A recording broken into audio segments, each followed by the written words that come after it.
Hi, hello. Welcome to the episode of Isaiah's Newsstand. It's your host, Isaiah Edwards. The date is September the 25th, 2023. Hopefully, this episode finds you well, in good spirits, and high hopes. As for me, I'm doing pretty good. Just another manic Monday. Overall, vibes are pretty tight. Haven't done anything too wild, too crazy, but I will say I have a really fun banger food corner to talk about, so let's get into that. I had a belated birthday dinner on Sunday, and it was really fun and really yummy. I went to some family friend's house, and we just got to kick it, catch up, do all that fun stuff. But they had asked me previously, what did you want for dinner? And I molded over. I thought about it. Thought, everyone involved, maybe like what might they like? Will they fuck with what I'm thinking and cooking in my head? What I landed on was this. I said I wanted pierogies and I wanted Polish meatballs because that was just something that I'm like, man, in my head, I want to eat some pierogies, have some Stellas. Like, that's such a yummy little meal, like a snack, but you can eat so many that it's a meal. And I also was just thinking I've never had Polish meatballs. So I was like, boom, boom, let's make that happen. So they were like, we can do you one better. We'll do that. We'll do two types of pierogies. We'll do two types of meatballs. So we had like one pork meatball, and then I think the other one was like a sausage and pork mix, maybe something like that. But it had one had like a chicken gravy, if I'm not mistaken. The other one had a mushroom gravy. That was wild. Then there was cheese pierogies. There was potato pierogies. So that was like, whoa, so good. Then they added kielbasa, which was just like such a good call. So good. I also love that we all sat down, and then there was I just did some kind of bread, and they got onion rolls, which was just paired so good. The one thing I would say, we didn't think about any kind of greens. We just kind of got it all together, and it was just wonderful. But I was like, oh, we were like kind of joking about it. It's like, yeah, this is very one note. We did not put anything in there like that was green, any kind of lettuce, whatever. But it was so yummy. I love heavy food. So good, so savory. Yeah, I had a really good time. So yeah, that's my food corner. That was my Sunday. Hell yeah. All right. Let me go ahead and take my little startup, and then we'll get into some news. Doobity doo, doobity doo.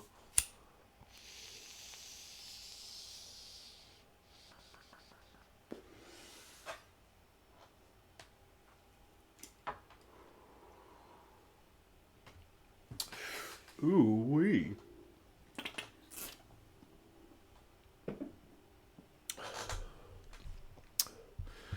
Ooh.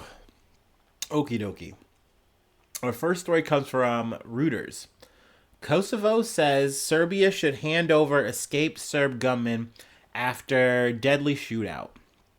All right, I gotta preface this one. Like, I don't know. I'm kind of in over my head on this. I'm gonna try to give as much good coverage as I can, and then we'll move on to the next beat. But here we go. Kosovo called on Serbia on Monday to hand over ethnic Serb gunmen it said had escaped after a shootout with Kosovar police that killed four people in the restive north of the country, aggravating tensions between Pristina and Belgrade.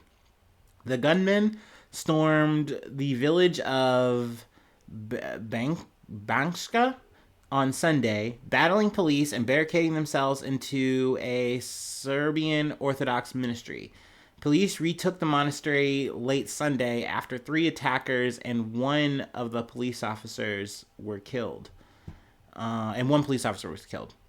Let's see. The United States condemned attacks on police and urged governments of Kosovo and ex-Serbian province with a 90% ethnic Albanian majority and Serbia to diffuse decades of antagonism. So we've kind of talked about this a little bit, just in terms of like with Kosovo, them, really trying to stick and fight for their independence, even down to like things like, look, we want our license plates to be our license plates. Like, stop fucking with this shit. Stop trying to like, micromanage it. So they really are fighting for their shit down to like the molecular level, and you understand that like that kind of comes with the whole nationalism package. You fight for your space and your place, and then you're gonna keep trying to defend that and grow upon it and make it be as real as you can, right? Like, that's kind of how that shit goes. But yeah, I mean, sadly, these kind of situations can flare up. Really, and once they happen, there's no good that can kind of come from this. When two parties are literally just doing the violence to each other, naturally, it's only going to seemingly spread to more conflict, more controversy. Kosovo Interior Minister Zahel Slefkla said 6 wounded members of the armed group had been hospitalized in the southern Serbian city of Novi Pazar, near Kosovo's northern border. We are demanding from Serbia to hand these men over to Kosovo authorities as soon as possible to face justice for their terrorist crimes, in addition to any others who had escaped to Serbia, Slevska told reporters. Serbian government officials did not immediately respond to Reuters for comment. So they're like, yeah, whatever. It does say just more details on what happened. Kosovar police showed reporters around 20 SUVs and an armored truck they said was used by the gunmen. 3 vehicles were painted with the KFOR logo, the NATO peacekeeping mission in Kosovo. So essentially, they were like, moving incognito, and, really just kind of made this shit happen. And, that's obviously, kind of adds to this where it's just like, yeah, this was a calculated thing. Like, this isn't just one of those things where it feels like someone's punching it up when they say terrorism. It's like, no, this was an act that they meant to, see violence done. So, but that being said, I don't know. I'm not trying to sit there and say, like, I feel, I'm going to tell you who's the good guy here, who's the bad guy here. More times than not, almost every fucking time I'm talking about 2 bad parties or just 2 parties doing a thing that's not good, and what are we to fucking do? I do think sometimes it is best for me to just try to be as non-biased as I can, especially when I do not know enough. But yeah, we'll call that coverage for this. Definitely implore you to read that, get the full nuggie if you'd like. And hey, if you know what the fuck is up in these areas, these regions, this shit I'm talking about, by all means, let me know. Rap with me, talk with me. I'm always down to learn, re-educate myself, do some correction corners, and, hopefully boost the knowledge of the whole audience. That's really what I'm here for. I mean, this is something that is a vain project for myself, but, I obviously don't want to get shit wrong. It feels bad. But, speaking of more things I might get wrong, let's talk about more news. NPR. NASA asteroid sample lands safely in Utah before being whisked away by a helicopter. I do love the picture here. It's one I use for my thumbnail. It just looks like this charcoal briquette thing just sitting out in the fucking desert. And it turns out there's a little asteroid chunk in there, a little piece of an asteroid. But scientists are exulting over the safe arrival of a canister containing about a cup's worth of asteroid rocks, collected 200 million miles away, that landed in the Utah desert after a 7-year NASA mission sent to retrieve them. The black pebbles and dirt are older than Earth and are undisturbed remnants of the solar system's early days of planet formation, as part of an asteroid named Bennu. These rocks traveled unsullied through space for eons. Also, I was doing a little bit more research because, yet again, I just felt a little bit more confused about the importance of Bennu and what's going on. I think part of the reason they are doing research on this too is because technically in less than 200 years, this is an asteroid that's going to be close to us or passing by us. At least that's what it's calculated. There's a decimal % chance that this could hit the Earth in 2182.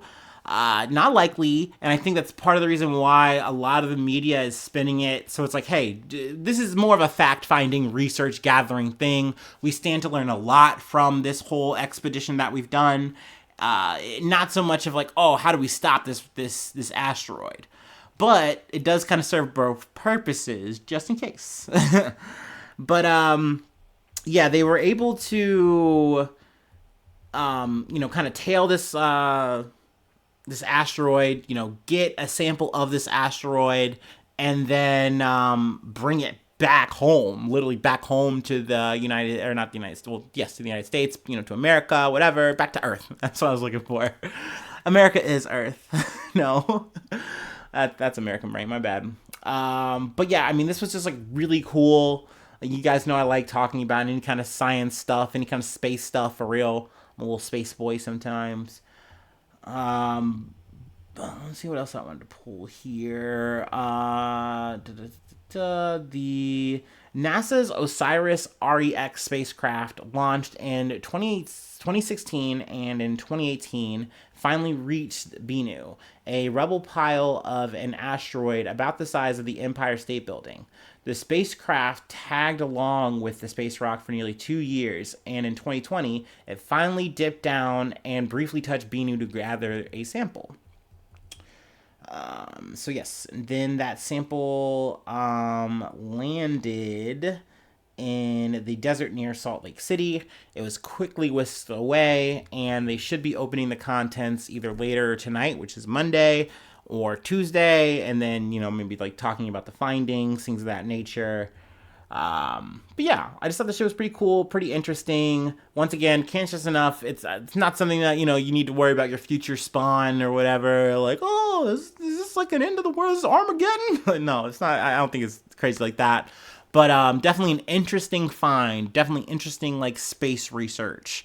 Also, I think another thing I'd heard from BBC is that there could be a kind of thing where, like, this whole procedure kind of shows that, like, hey, we could go to the moon. We could go to another planet, get set up there, do our thing. And, like, what our astronauts could do if they, like, needed to, like, maybe farm resources or something like that, they could literally shoot off, like, a kind of rocket, land on an asteroid, land on another thing in the nearby area, space-wise, get shit, and then bring it back. So it's kind of like a proof of concept in that regard as well. I thought that was kind of cool. It's cool that, like, all the space heads, scientists, or whatever, are always thinking, always planning, plotting, scheming. Maybe we'll be on Mars, sooner than later. Who knows? I don't know. I truly don't think this is, we're kind of off now. But I don't know. Like, are we going to be on Mars in our lifetime? I feel like no. I feel like we're not going to actually have a human being on Mars by then. But it'd be cool. That'd be hella fucking cool if that winds up happening. But, these are thoughts in the future, space, things to ruminate on. Let's move along. Let's get back to the real world. Well, Earth, planet Earth. What happens on Earth stays on Earth. Let's see. From The Guardian. We're actually talking about Ireland. Gymnastics Ireland fails to apologize despite row over medal snub for black girl. So this is a really bummer, sad story. Just you hate to see it kind of situation.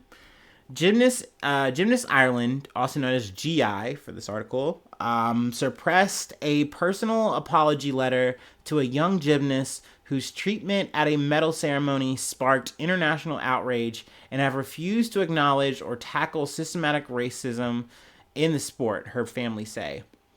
Video of the event in March of 2022 shows a judge handing out participation medals to a line of young gymnasts, but ignoring the only black girl.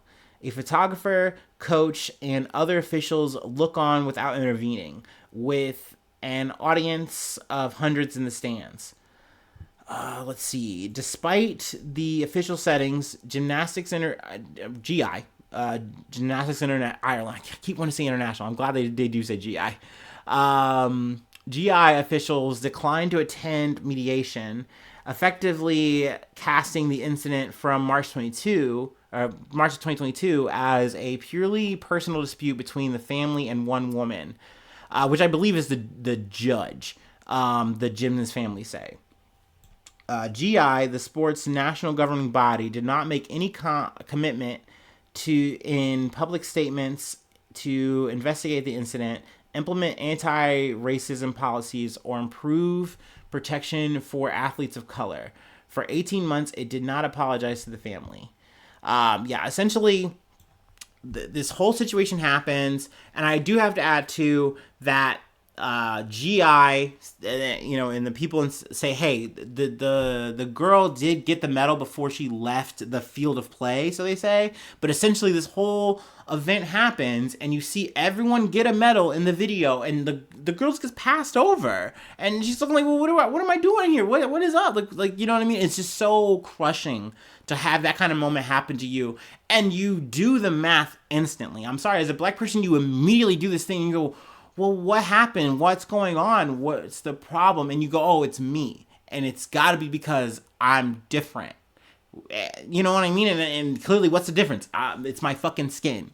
And it's super upsetting that they go through this whole fucking thing. There's the photographer, there's the audience. No one goes, hey, what the fuck? What's going on? And then the girl gets the medal. And apparently, the judge of the proceedings, realizes how fucked up this is, and they send a letter, and the letter is sent to GI, Gymnastics Ireland. Gotta try to keep myself sharp here. But they just hold on to the letter, and instead they send like a 2-line "to whom it may concern." Sorry for being racist. If that, they don't even really like take responsibility. It is a very like just blanket whatever, statement, and they send that. And, of course, the mother is just very upset. She's very livid, and you understand why. You understand how, like, something like that is just not enough. And then, of course, with, like, national publicity, gymnasts like Simone Biles, an American gymnast considered by many to be the greatest of all time, contacted the family and sent the girl a private video message of support. This month, the footage went viral again, and Biles went public with a message of support for the girl and condemnation for her treatment. Let's read the quote. It broke my heart to see there's no room for racism in any sport or at all, she said on Twitter, formerly known as, or X, formerly known as Twitter. Her teammate Jordan Chiles, or Chiles, an Olympic silver medalist, also condemned the video. This is beyond hurtful on so many levels. So yeah, after, the backlash, they said, whoa, we actually, we're sorry, we made a mistake. And it's like, it's a little too late. It's a very frustrating situation to see played out again and again and again on either harsher or more subtle tones and levels. But it's racism all the same to me. So, when I heard this story, I just definitely wanted to talk about it. You can say, oh, it's a small thing. It's participation trophies anyway. But this is a thing where it's like, look, you see everyone get a trophy, but yet this one black girl.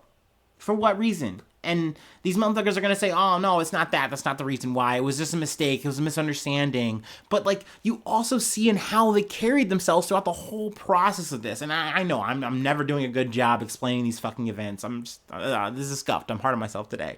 But at the end of the day, you can see that if this was someone else, someone more prominent, someone more important, probably someone of a different skin tone, you definitely see a different kind of reaction from start to finish. And so, yeah, that's why I wanted to call it out. That's why I wanted to fucking talk about it. I know this kind of seemed like small potatoes to some people. It's like, what, this is just a little bit of a gymnastics kid thing. Why is this news? But racism should be news. Any kind of shit like this should be talked about. You know what I mean? So, yeah, I'm going to put a microphone to it for sure. Okay, all right. We have one more thing to talk about. And it's good news. It's good news. No one's going to die. And that's dope. Also, it's not like negative. I'm not like queuing you up. Granted, I the news does make itself. This could change. It's not in stone. But yeah, let me go ahead and cheers. Take my little break, and we'll finish this off hopefully strong.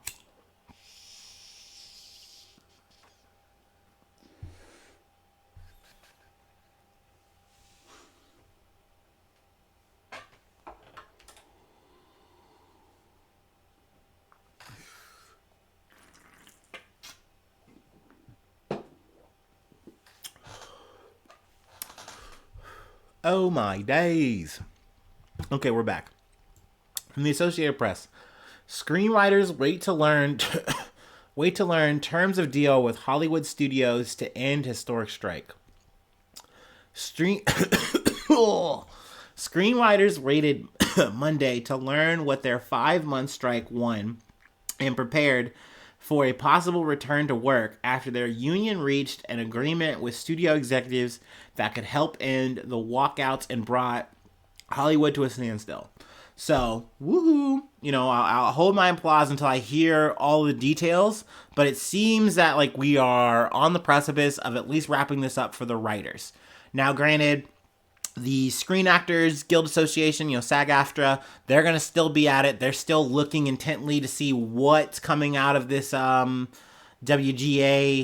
settlement and everything with Hollywood. But I'm excited. I'm stoked. And I don't really watch TV like that anymore. But at the end of the day, this is a union W, and we love to see it.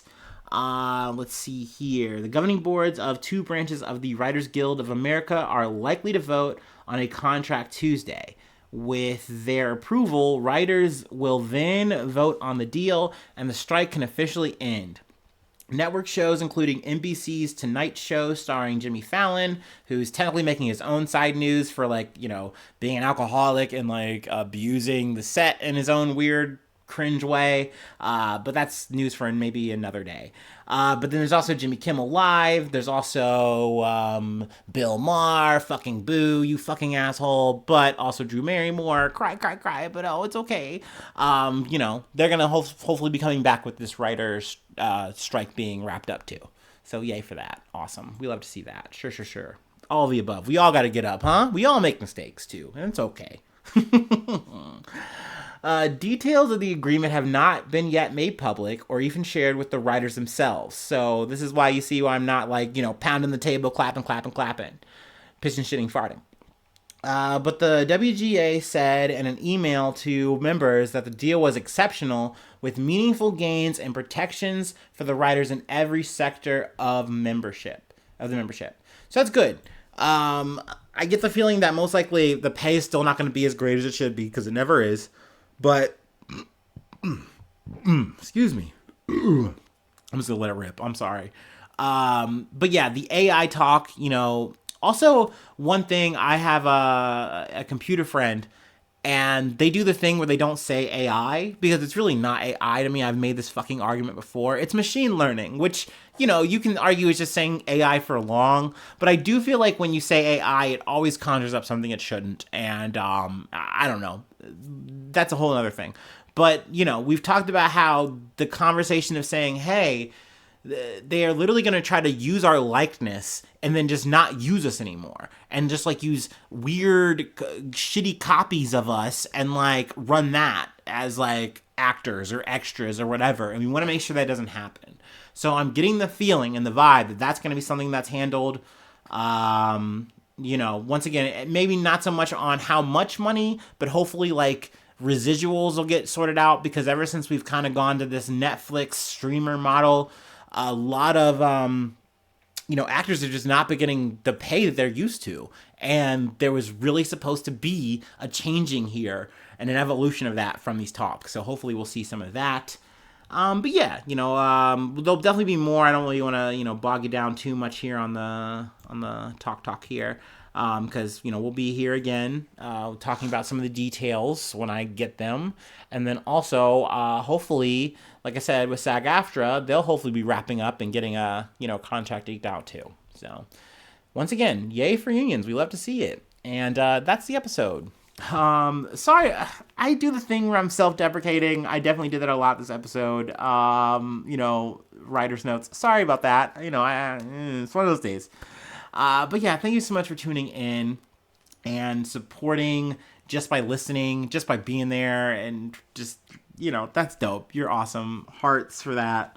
If you'd like to support, take that to another level financially, patreon.com/Isaiah News. If you'd like to support the effort in that way, you do become a newsie at the top of the month, which is coming up soon. I shout you out. I plug a project you're on, keep it in the family, my newsy family. Also, free ways to hit me up, IsaiahNews1@gmail.com. And then I'm on all the socials. please subscribe to my YouTube. I literally got clowned by one of my friends because they have more YouTube subscribers than me, and they were like doing me the backhanded compliment. So like, thanks for that, but like also fuck you. Yeah, we need more subscribers. Mainly because I want to get monetized one day in the grand old future. I'd love to see that, but yeah, I just, it helps out. So you can help me out that way. That would be good, dope. Let's see. Also, all the thumbs up. Also, all the reviews. But yeah, that's all I have. So thank you so much for tuning in. Thank you so much for being a friend. Hopefully I see you soon for some more good news. I love ya.